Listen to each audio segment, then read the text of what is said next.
আজকে আইপিএলে খেলে এখনো শেখার কিছু নাই, বরঞ্চ মুস্তাফিজের থেকে শিখতে পারে। ওইখানে আইপিএল অনেক ক্রিকেট বিশ্বের সবচেয়ে বড় ফ্রাঞ্চাইজি লিগ বলা হয় ইন্ডিয়ান প্রিমিয়ার লিগ আইপিএলকে।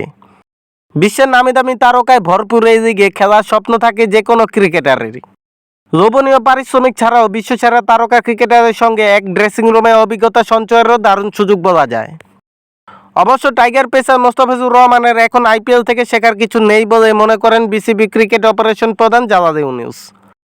আজ বুধবার গণমাধ্যমের মুখোমুখি হয়ে তিনি বলেন, মোস্তাফিজকে আইপিএলে খেলে শেখার কিছর নেই। মোস্তাফিজুরের লার্নিং প্রসেস এখন শেষ। বরং মোস্তাফিজ থেকে শিখতে পারে আইপিএলের অনেক খেলোয়াড়রা। এতে বাংলাদেশে কোনো লাভ হবে না। তার এমন বক্তব্যে মুহূর্তেই ছড়িয়ে পড়েছে সোশ্যাল মিডিয়ায়। এবার বিষয়টি নিয়ে পোস্ট করলেন দেশসেরা কোচ মোহাম্মদ সালাউদ্দিন। মোস্তাফিজকে নিয়ে জালালের বক্তব্য সম্বলিত একটি গণমাধ্যমের ফটোকার্ড নিজের ফেসবুকে শেয়ার করে লিখেছেন, এর চেয়ে ভালো কিছু আশা করিনি। এরপর অনেকটা খোঁচা মেরে বলেন, দুর্দান্ত চিন্তাভাবনা, সঙ্গে কয়েকটি হাসির ইমোজি যুক্ত করে দেন।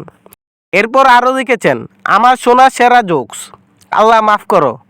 ঘরের মাটিতে জিম্বাবুয়ের বিপক্ষে সিরিজ থাকায় আইপিএলের মাঝপথে দেশে ফিরে আসছেন মোস্তাফিজ। অনেকে ধারণা ছিল পুরো আইপিএলের জন্য ছাড়পত্র দেওয়া হতে পারে টাইগার পেসারকে, যদিও ছুটির মেয়াদ মাত্র একদিন বাড়ানো হয়েছে।